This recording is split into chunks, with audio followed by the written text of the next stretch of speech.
Hi hello నమస్తే welcome to our channel IV entertainments. ఈరోజు మనతో ఉన్న గెస్ట్ ఎవరంటే నేను కేర్ ఆఫ్ నువ్వు మూవీ టీం నుంచి director come producer come villain మనతో పాటు ఉన్నారు. ఆ మూవీ గురించి మరెన్నో విషయాలు ఆయన మాటల్లోనే అడిగి తెలుసుకుందాం. హాయ్ సార్, నమస్తే. హలో అండి. సో మూవీ అంటే చాలా కష్టాలు ఎదురవుతూ ఉంటాయి. స్టోరీ ట్రైలర్ చూడడం జరిగింది, కొంచెం థ్రిల్లర్ సస్పెన్స్ మూవీ లాగే అనిపించింది. స్టోరీ గురించి మీరేం చెప్తారు చెప్పండి మీ మాటల్లో. బేసిక్గా స్టోరీ చెప్పాలంటే it's a 1980s background story.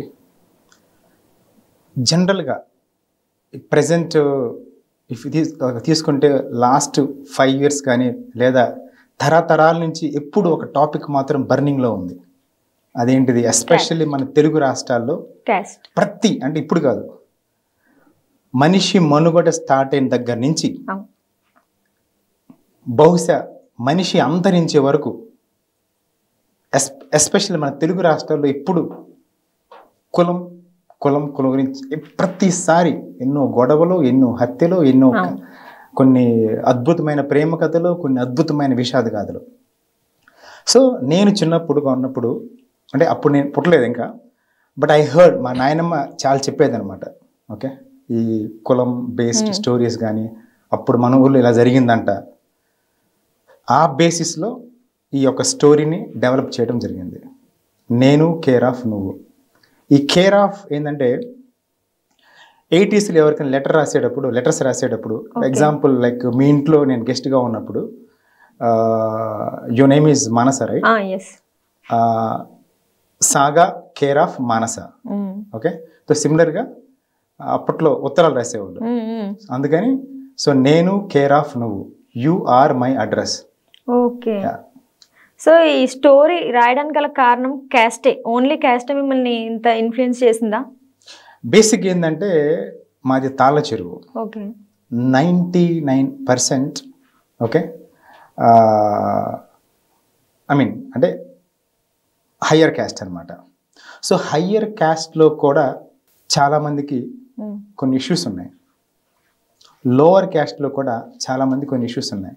ఈ రెండింటిని బ్యాలెన్స్ చేస్తూ ఓకే అసలు ఏంటి like what is the purpose of this life అంటే ఎలా ఉండాలి, ఈ భారతదేశంలో అందరూ హ్యాపీగా ఉండాలంటే ఏం చేయాలి, ఆ థాట్ ఇట్ నుంచి ఐ క్రియేటెడ్ దిస్ స్టోరీ.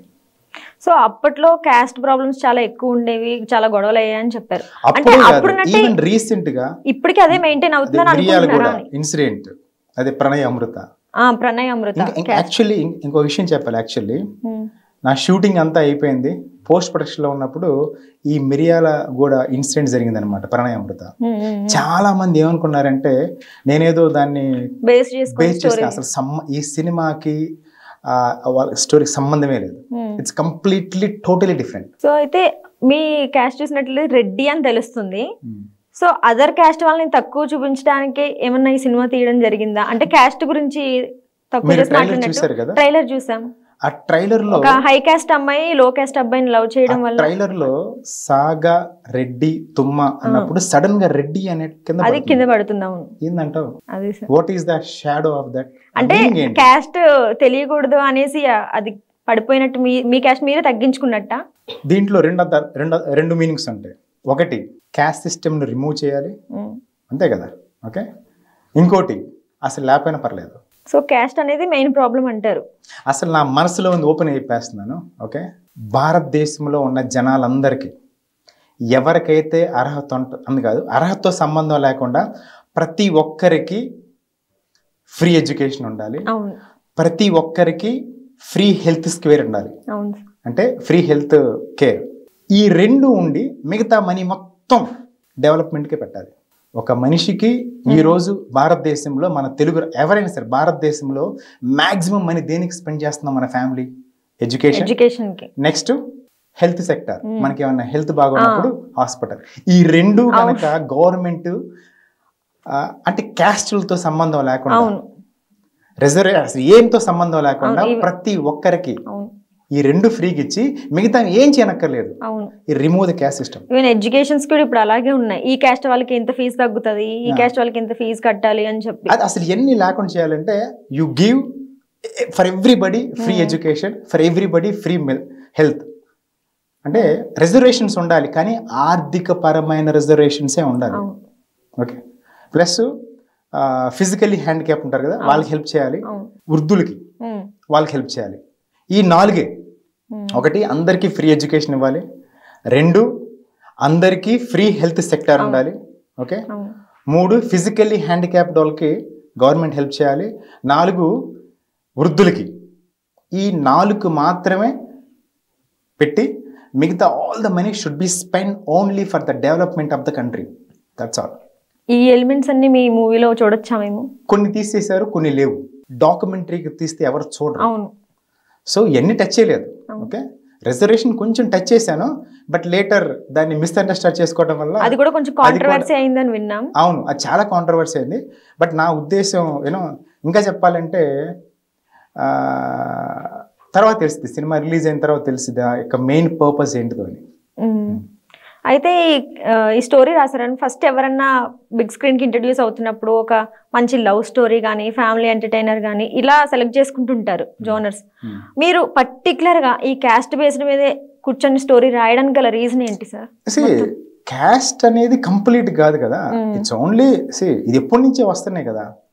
రాజు పేద. ఓకే, అవును. ఒక పేదోడు రాజుగారి రాజకుమార్ లవ్ చేయొచ్చు. Okay, poor rich. ఓకే, ఒక పేదింటి అబ్బాయి రిచ్ గా లవ్ చేయొచ్చు. క్యాస్ట్ అనేది క్యాస్ట్ బేస్డ్ లవ్ స్టోరీ, ఇది complete love story. It's a beautiful love story. కానీ ట్రైలర్ చూస్తే అలా అనిపించలేదు. అంటే చూసేటోళ్ళకి లవ్ స్టోరీ అని కూడా అర్థం అవ్వాలి. ఓకే, లవ్ స్టోరీని కూడా చూపించారు ట్రైలర్ లో, బట్ స్టిల్ ఎక్కువ క్యాస్ట్ ఎక్కువ ఎలివేట్ అవుతుంది ట్రైలర్ లో అయితే. సో చూసే వాళ్ళు ఏమనుకుంటారంటే క్యాస్ట్ బేస్డ్ అని కొన్ని కాంట్రవర్సీ అవే విషయాలు ఉన్నాయి. అది బేసిక్ స్టోరీ చూస్తే తెలుస్తుంది జనాలకి. ఇప్పుడు ఏంటంటే యాక్చువల్లీ ట్రైలర్ అనేది it's a creative cutting. Okay, చెప్పాలి చెప్పకూడదు, పూర్తిగా చెప్పకపోయినా డేంజరే, పూర్తిగా చెప్పినా డేంజర్. అందుకని ఆ పాయింట్ ఆఫ్ వ్యూలో ఇట్స్ డెఫినెట్లీ లవ్ స్టోరీ, కంప్లీట్గా love story on basis of 1980s periodic story. Okay, periodic time. ఎంత టైం పట్టింది సార్ ఈ స్టోరీ రాయడానికి, మీకు తీయడానికి రాయడానికి? ఐ థింక్ 3 months లో స్టోరీ ఏం రాశాను విత్ నా అసిస్టెంట్ డైరెక్టర్స్ ప్లస్ కొంతమంది అందరి సహకారంతో. It's a team work.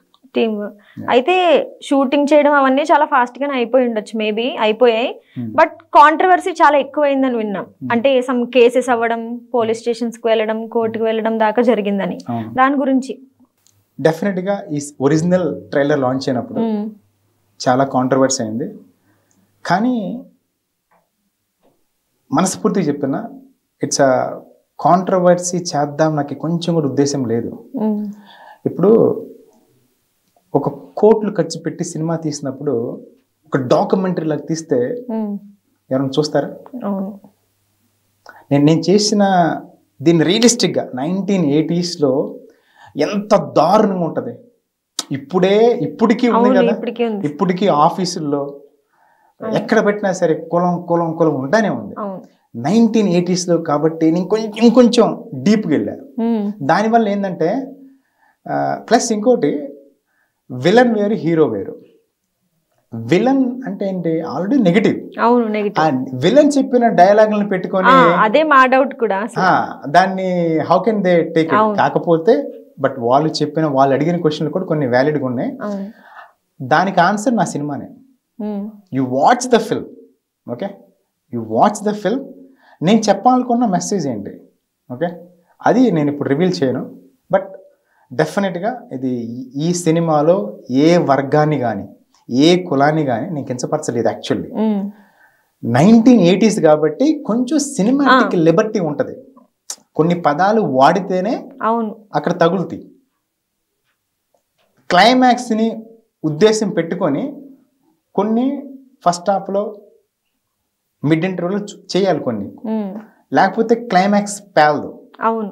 Okay, నువ్వు ఒక 20 రోజులు ప్రాక్టీస్ చేస్తే 21వ రోజు you will become better.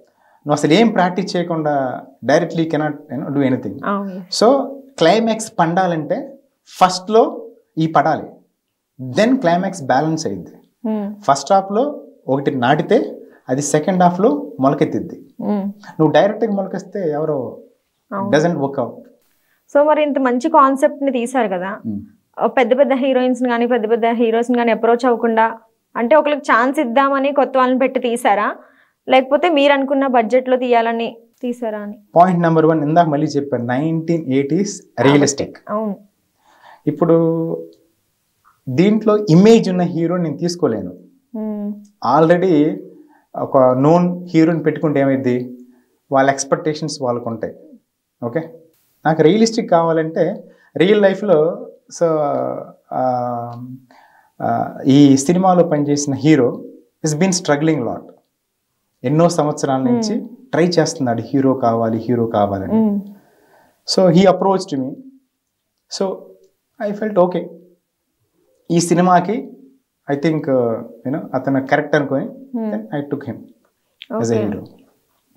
So ఈ క్యాస్ట్ అనేది ఇప్పుడున్న కాలంలో అయితే ఫ్రెండ్స్కి లేకపోతే ఒక రిలేటివ్స్ కానీ చుట్టాలకి ఇలా క్యాస్ట్ ఫీలింగ్స్ ఉండట్లే, కానీ పెళ్లి అనేసరికి ఒకటి, ప్రేమ అనేసరికి ఒకటి, క్యాస్ట్ మెయిన్ హైలైట్గా కనబడుతుంది.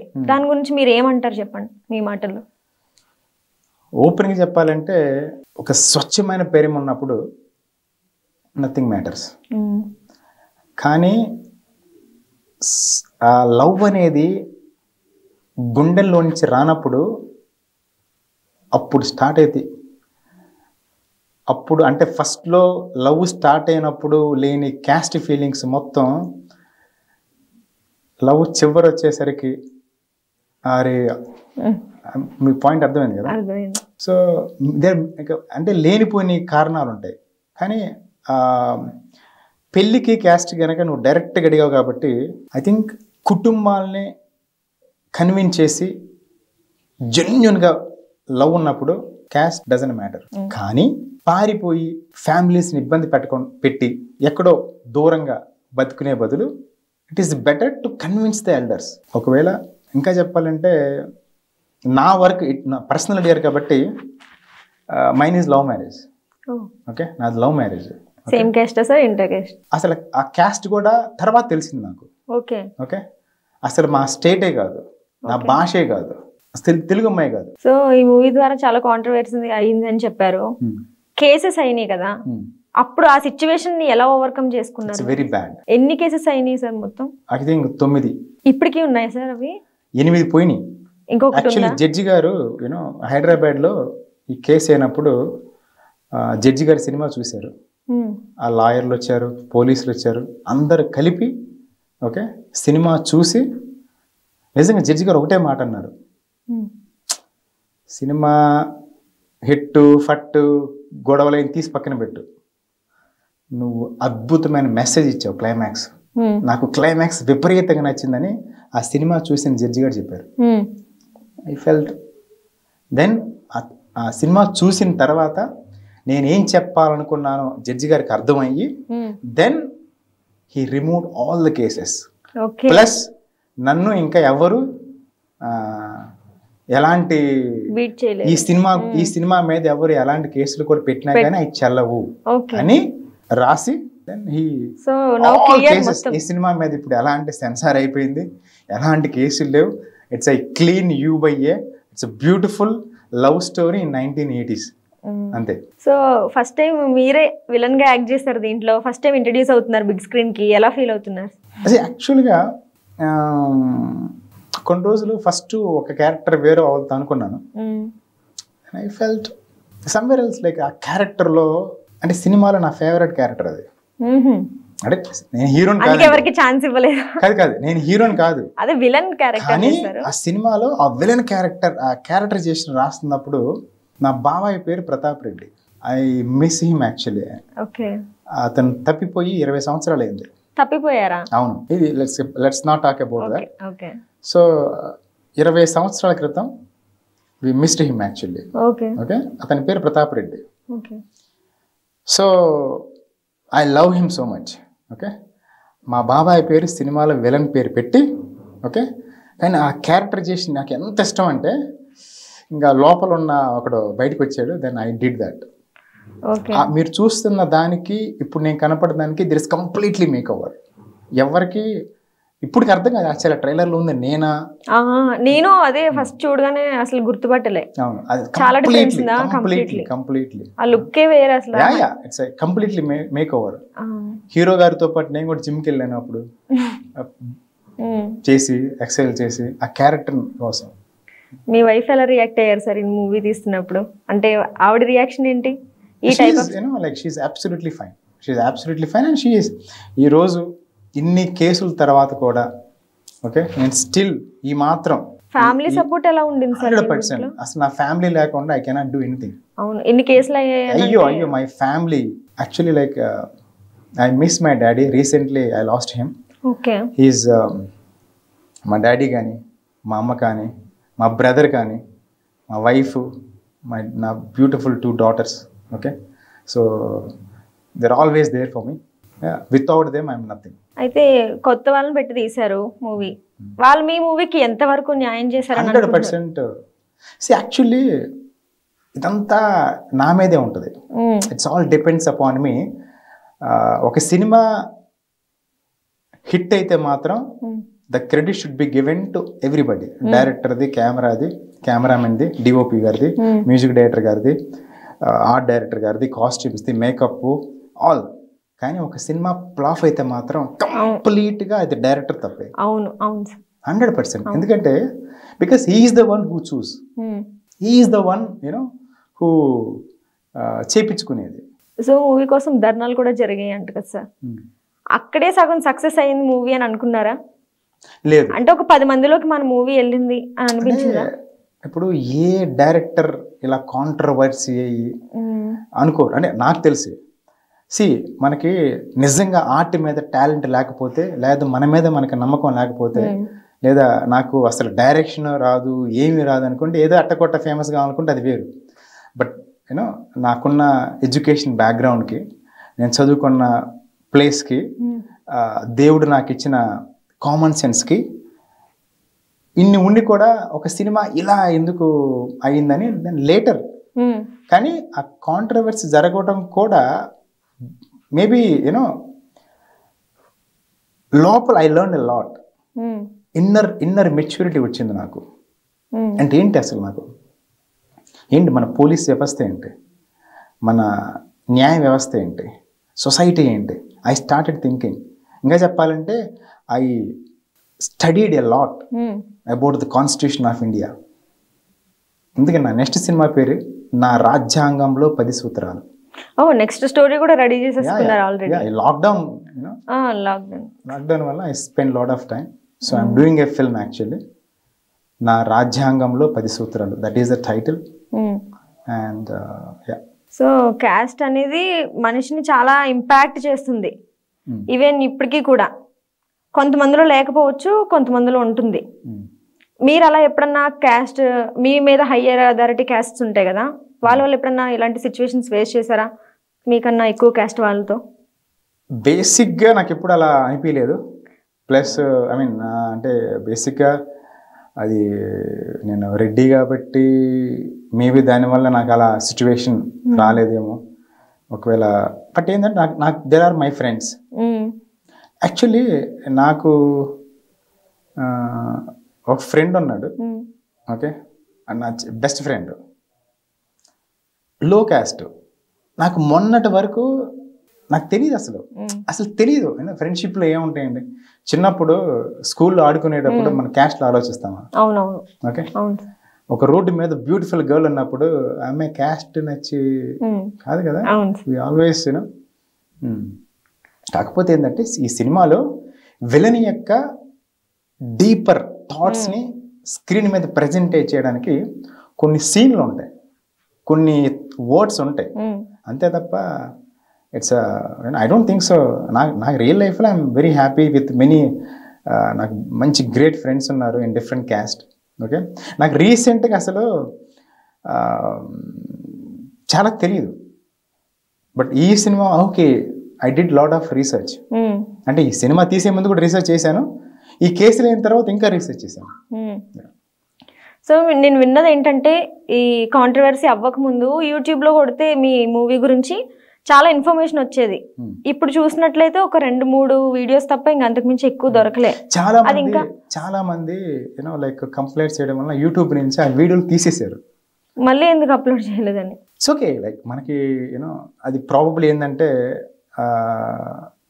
అన్నెసరీ ఎందుకు ఒక తీసేయడం కూడా మంచిది actually. Even you know like I felt okay it's good actually. First I think ఆ ట్రైలర్ లాంచ్ అయినప్పుడు వెరీ ఆర్గానిక్. ఈ రోజుల్లో ప్రతి ఒక్కళ్ళు యూనో యూట్యూబ్ వ్యూస్ కొంటున్నారు. బట్ ఆ ట్రైలర్ ఈవెన్ ఇప్పుడున్న నా ట్రైలర్ కూడా ఆర్గానిక్గా ఇట్స్ చాలా ఈజీగా I got the publicity in a good way now ఇప్పుడున్న ట్రైలర్. సో ఈ మెసేజ్ ఈ మూవీ స్టోరీ లేని మా జనాలకి అర్థమయ్యేలా మీ మాటలు ఇంకొకసారి కరెక్ట్గా క్లియర్ కట్గా చెప్పండి సార్. అంటే మనం మాట్లాడుకునే మనకు అర్థమైతే మన జనాలకి ఒకే లైన్లో ఈ స్టోరీ గురించి వాళ్ళు థియేటర్కి వెళ్ళి ఎందుకు వాచ్ చేయాలి ఈ మూవీ అనే దాని గురించి ఒకసారి క్లారిటీ ఇస్తే. ఓకే అంటే ఇండైరెక్ట్ చెప్తున్నారు అసలు ఈ సినిమా ఎందుకు చూడాలి అంతేనా? అంతే కదా. అంతే. ఫస్ట్ ఆఫ్ ఆల్ ఇప్పుడంతా yo yo techno western culture. Okay 1980s అంటే చాలా వచ్చినాయి అని. అఫ్ కోర్స్ నేనేదో అద్భుతాలు చేసింది ఏం లేదు. రంగస్థలం వచ్చింది, even you know many great movies are there. నాది కూడా 1980s బ్యాక్గ్రౌండ్. ఇంకా చెప్పాలంటే రంగస్థలం ఎక్కడ షూటింగ్ జరిగిందో దాని పరిసర ప్రాంతాల్లోనే జరిగింది ఈ షూటింగ్ కూడా. అవును. ఓకే ఇంకా చెప్పాలంటే రంగస్థలంలో వాడిన బోట్లు నేను వాడాను. Okay okay okay I feel you know it's yeah. ఇంకోటి బ్యూటిఫుల్ లొకేషన్స్. అంటే లైక్ నేను I'm not comparing my film with Rangasthalam, but డెఫినెట్గా ఇట్స్ బ్యూటిఫుల్ లొకేషన్స్. లొకేషన్స్ కోసం ఈ సినిమా చూడాలి. 1980s కాబట్టి ప్రజెంట్ జనరేషన్కి అరే 1980s ఎలా ఉంటుంది, అప్పట్లో కాస్ట్యూమ్స్ ఎలా ఉంటాయి. ఓకే అంటే హ్యూజ్ డిఫరెన్స్ ఏమి ఉండదు కానీ బట్ స్టిల్ ఒక లైన్ ఉంటుంది, ఆ థిన్ లైన్. ఆ థిన్ లైన్ కంపల్సరీ సినిమాలో చూస్తారు. కాస్ట్యూమ్స్ తో సహా మెయింటైన్ చేస్తారు ఈ మూవీలో. 100% అంతే కదా. డెఫినెట్గా మేము వాడిన కాస్ట్యూమ్స్ కానీ మేము వాడిన ఆర్ట్ డిపార్ట్మెంట్కి సంబంధించిన ప్రాపర్టీస్ కానీ. ఓకే అప్పట్లో 1980sలో పోలీసులు క్యాప్స్ ఎలా ఉంటాయి, వాళ్ళ కాస్ట్యూమ్స్ ఎలా ఉంటాయి, కొంతమంది రకరకాలు. ఇంకోటి మ్యూజిక్ గురించి కూడా మెయిన్. ఈ సినిమా మ్యూజిక్ డైరెక్టర్ గారి పేరు ఎన్ఆర్ రఘునాథన్. ఓకే అతని సినిమాకి ఆల్రెడీ నేషనల్ అవార్డు వచ్చింది. ఓకే ఆ సార్ని తెలుగు ఇండస్ట్రీకి నా సినిమా ద్వారా పరిచయం కావటం it's my proud. I feel very proud. ఎందుకంటే is very super awesome music director NR Raghunathan. Tamil ఇండస్ట్రీలో మీరు యూ కెన్ గూగుల్ వికీపీడియాలో it's beautiful music. And plus జనరల్గా ఏంటంటే నాది అఫ్ కోర్స్ చిన్న సినిమా, లైక్ అంటే నేను లో బడ్జెట్ అని చెప్పను, బట్ ఈ సినిమాకి ఎంత కావాలో అంతే పెట్టాం.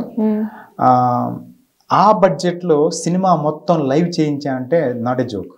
కానీ మ్యూజిక్ డైరెక్టర్ గారు నేను దగ్గరుండి వి డిడ్ యూనో ఏదో డిస్క్ కాకుండా కంప్లీట్గా ఆథెంటిక్ వైబ్రేషన్ ఫ్రీక్వెన్సీని క్రియేట్ చేయడానికి the entire movie Dolby 7.1 5.1 at the same time live instruments వాడాం. ఏదో యూనో కాకుండా ఒక మంచి కళాకారుని పిలిపించి వాళ్ళ చేత music live. Yeah plus first ఏం చెప్పా 1980s కాబట్టి సినిమా చూడాలి, కాస్ట్యూమ్స్ కోసం చూడాలి, లొకేషన్స్ కోసం చూడాలి, మ్యూజిక్ కోసం చూడాలి. అన్నిటికంటే ఇట్స్ బ్యూటిఫుల్ మెసేజ్ ఉంటుంది అనమాట. సో ఈ మూవీ మా ప్రేక్షకుల ముందుకి ఎప్పుడు రాబోతుందో మీ మాటల్లో? September 16th ఈ సినిమా రిలీజ్ కాబోతుంది. దయచేసి మీరు కూడా డెఫినెట్లీ కంప్లీట్గా మీ ఫ్యామిలీతో వెళ్ళి కంపల్సరీగా ఈ సినిమా చూడాలి. ఇంకోటి రేపు కొన్ని సీన్లు ఓకే మళ్ళీ చెప్తున్నాను, ఆ సీన్లు ఉద్దేశం ఏంటంటే ఓన్లీ క్లైమాక్స్ని దృష్టి పెట్టుకొని ఫస్ట్ హాఫ్లో కొన్ని సీన్లు ఉంటాయి. ఓకే ఎందుకంటే ఇందాక మళ్ళీ చెప్పాను, ఇక్కడ గనక ఫస్ట్ హాఫ్లో గనక విత్తనాలు వేయకపోతే సెకండ్ హాఫ్లో అవి మొలవు.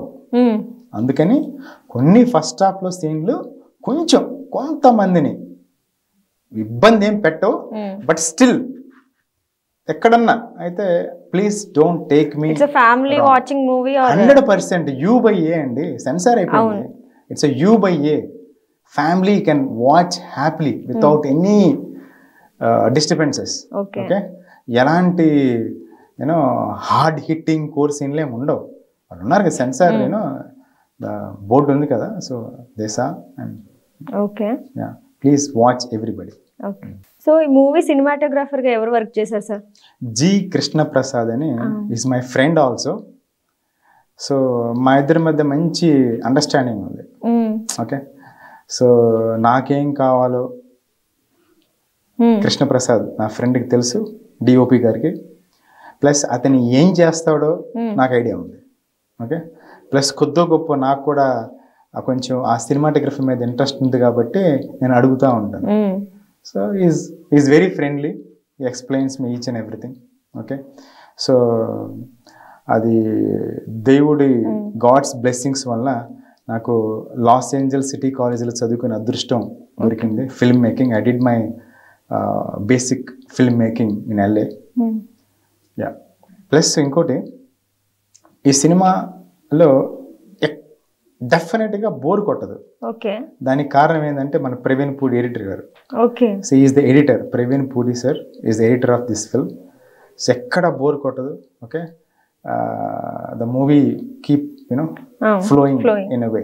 Thank you for your information. Once again cinema September 16th release కాబోతుంది. దయచేసి ఎవ్రీబడి కులాలతో సంబంధం లేకుండా, కాంట్రవర్సీలతో సంబంధం లేకుండా ఓపెన్ మైండ్గా వచ్చి ఓపెన్ హార్ట్తో ఈ సినిమాని చూసి 10 మందికి చూపించి ఈ సినిమాని బ్లెస్ చేయాల్సిందిగా I request each and everybody. నమస్తే. సో చూసారుగా మన గెస్ట్ మాటల్లోనే వాళ్ళ మూవీ గురించి. అందరూ థియేటర్కి వెళ్ళి వాచ్ చేయండి. సెప్టెంబర్ 16th మన ముందుకు రాబోతుంది. No piracy please. థియేటర్కి వెళ్ళి వాచ్ చేసి వాళ్ళ మూవీని బ్లెస్ చేసి వాళ్ళని బ్లెస్ చేయండి, సక్సెస్ చేయండి.